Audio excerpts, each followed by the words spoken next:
दोस्तों नमस्कार। अभी मैं मौजूद हूँ सनातन गर्व महाकुंभ पर्व में। तो दोस्तों महाकुंभ का आगाज हो चुका है, बस एक ही दिन शेष रहा है महास्नान के लिए। और अभी मैं मौजूद हूँ सीएम योगी जी के अखाड़े पे। तो दोस्तों वीडियो में बने रहें, हम अखाड़े के अंदर चलते हैं और पूरा आपको अखाड़े का व्यू दिखाते हैं और वहाँ पे पदाधिकारियों से बातचीत करते हैं, उनके विचार जानते हैं। तो दोस्तों आइए अंदर।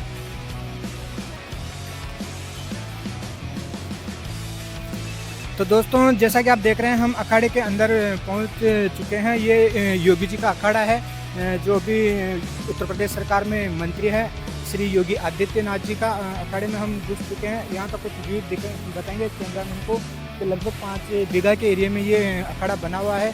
यहाँ की जो व्यवस्था है उसके बारे में हम जानकारी लेंगे और यहाँ के जो पदाधिकारी है उनसे चलते हैं और बात करते हैं।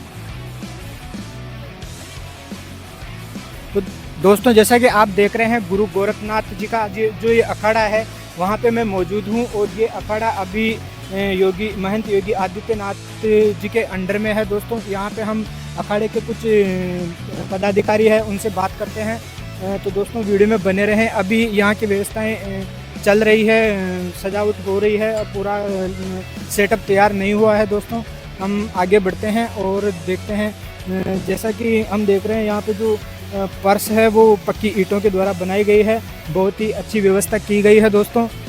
और अस्थायी पेड़ पौधे भी लगाए गए हैं, बहुत अच्छी तरह से अखाड़े को सजाया गया है। दोस्तों हम जैसा कि हम वीडियो में देखते हैं यहाँ पे जो नाथ संप्रदाय के महंत हैं वो बैठे हुए हैं। दोस्तों इनसे कैमरामैन से कहेंगे थोड़ा इधर दिखा दीजिए।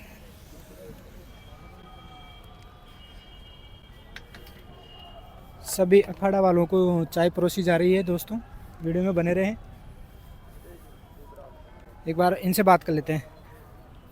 जय गोरखनाथ। जय गुरु। पहले तो अपना नाम बता दीजिए। मेरा नाम पुजारी श्री महंत योगी ओमनाथ है। अच्छा, अभी हम कौन से अखाड़े में हैं? श्रीनाथ जी अखाड़े में श्री योगी आदित्यनाथ जी का अखाड़ा। श्रीनाथ जी योगी आदित्यनाथ जी का अखाड़ा है ना। तो यहाँ पे आपको कितना टाइम हो गया? हम यहाँ 1 तारीख को पधारे थे। 1 तारीख को आ गए थे। तो अभी क्या व्यवस्था है यहाँ की? व्यवस्था अच्छी हुई है, परसों योगी जी आए हुए थे, सभी व्यवस्था देख चुके हैं और एक बार फिर आएंगे भी बीच में 13 तारीख को।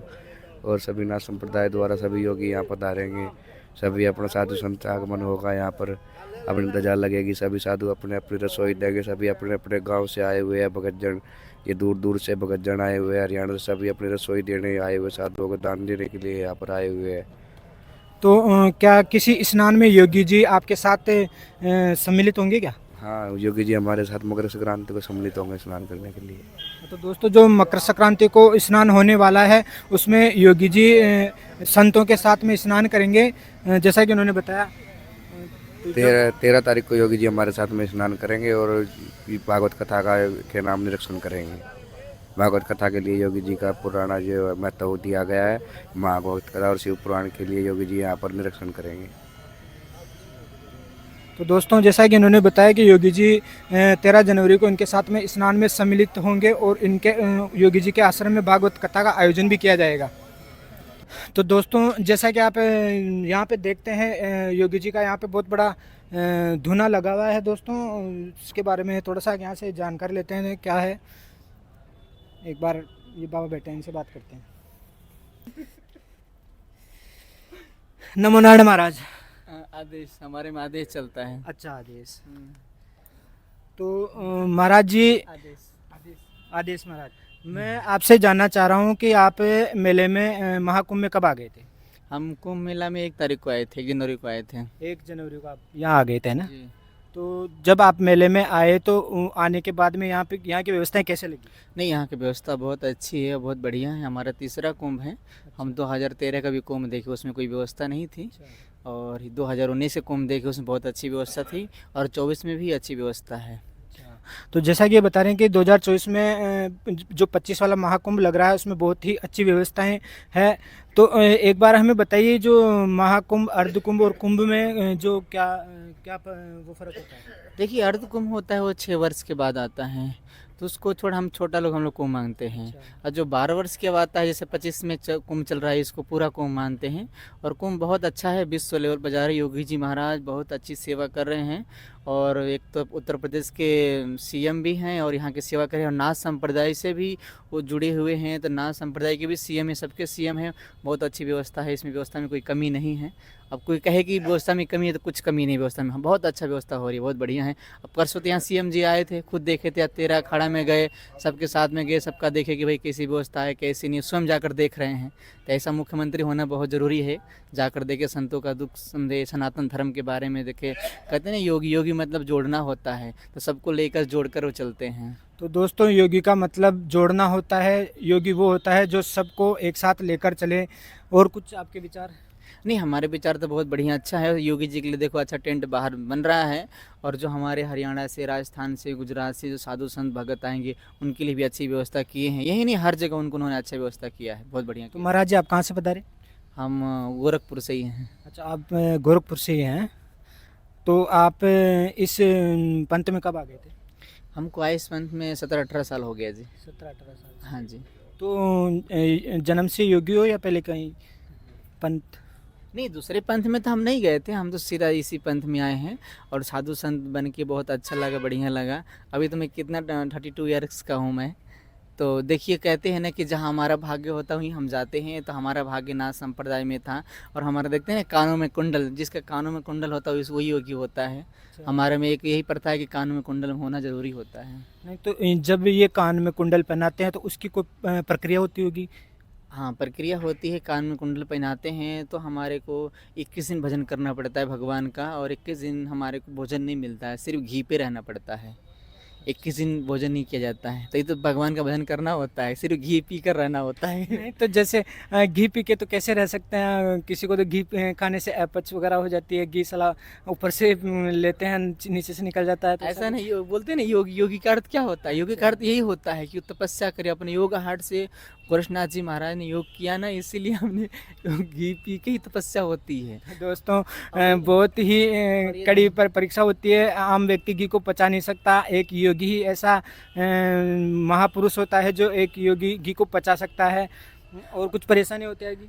नहीं, परेशानी तो कुछ नहीं होती। दूसरी बात ये धुना है, धुना पर सभी तपस्वी रहते हैं यहाँ पर, जो शरीर में अपने भभूति रमाते हैं और तपस्वी रहते हैं ज़्यादा। हम लोग थोड़ा दूर है ना, देखो सब धुने ऊपर तपस्वी रहते हैं। इन लोग कम्बल का इस्तेमाल करते हैं, और सुबह उठ के इन लोग 3 बजे भभूति शरीर में रमा लेते हैं। 4 बजे यहाँ डमरू बज जाता है शंकर भगवान का। हाँ जी। तो ये धुने का क्या क्या महत्व होता है? ज़्यादातर सभी अखाड़ों में धुना तो होता ही है ना? देखिए, सभी अखाड़ों में धुना होता है, मगर सबके पास अलग अलग धुना होता हो। हम लोग के संप्रदाय में सिर्फ एक ही धुना होता है, एक ही की पूजा होता है। अब यहाँ देखे होंगे हाँ, सब। तभी दोस्तों जैसा हम यहाँ अंदर घुस के आए थे तो पूरा ये इनका जो अखाड़ा था वो घूम के आए। इस अखाड़े में एकमात्र एक जगह यहीं पे धुना लगा हुआ है। तो ये भी एक विशेष चीज़ नाथ संप्रदाय में ही देखने को मिलती है। हाँ, हम लोग में सिर्फ एक ही धुना होते हैं, और गोरक्षनाथ जी की पूजा होती है हमारे में। और कहते हैं ना 12-18 और 2 गद्दी हमारे इधर हैं, दोनों की पूजा होती है। एक पर गोरक्षनाथ जी की गद्दी पर महंत जी कृष्णनाथ जी बैठते हैं, और दूसरे पर 18 की जो गद्दी है ऊपर महंत समुंदरनाथ जी बैठते हैं। दोनों गद्दी एक समान है, मगर दोनों की पूजा होती है हमारे में। इसी के दोनों का महत्व है। धुने का अच्छा, धुने का ज़्यादा महत्व हमारे में है। देखें लक्कड़ फूक रहे हैं तो धुने का महत्व अग्नि का होता है ना, कि अग्नि तो अग्नि मान्य होता है। हाँ जी।